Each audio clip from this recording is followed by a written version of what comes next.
اسی طرح فعلی عبادت، عملی عبادت، اس سے آخرت تو بنتی ہے، انسان کی دنیا بھی بہتر ہوتی ہے۔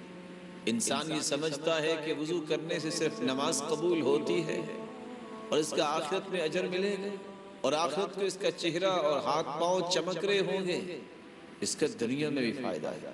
رسول اللہ صلی اللہ علیہ وسلم نے فرمایا ما من عبد يبيت على ذكر طاهرا إلا بات معه في شعاره ملك لا ينقلب ساعة من الليل إلا قال اللهم اغفر لعبدك فإنه بات طاهرا۔ بندہ مومن جب وضو کر کے اپنے بستر کی طرف جاتا ہے سونے کے لیے، ذکر و اذکار کر کے سوتا ہے، یہ اللہ کا اتنا محبوب بن جاتا ہے، اللہ رب العزت ایک نورانی فرشتے کو اس کی حفاظت کے لیے آسمانوں سے بھجوا دیتے ہیں۔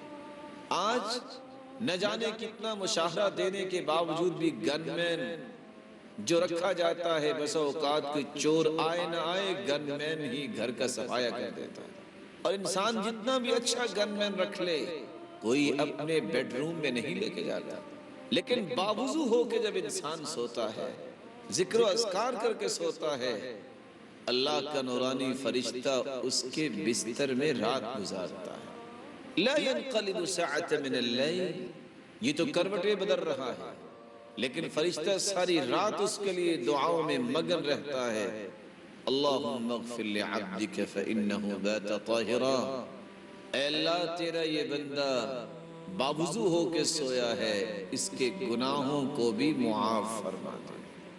حفاظت بھی ہوئی، نگرانی بھی ہوئی، اور بخشش بھی ہو گئی۔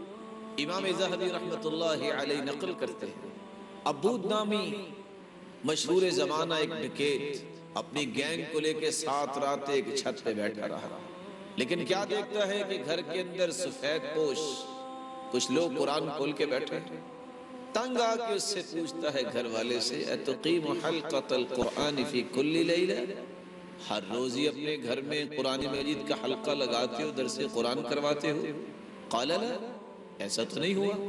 سمجھ آ گئی یہ درس قرآن جو اس کو نظر آتا تھا، یہ سفید پوش جو اس کو نظر آتے تھے، یہ اللہ کے نورانی فرشتے ہی ہوں گے۔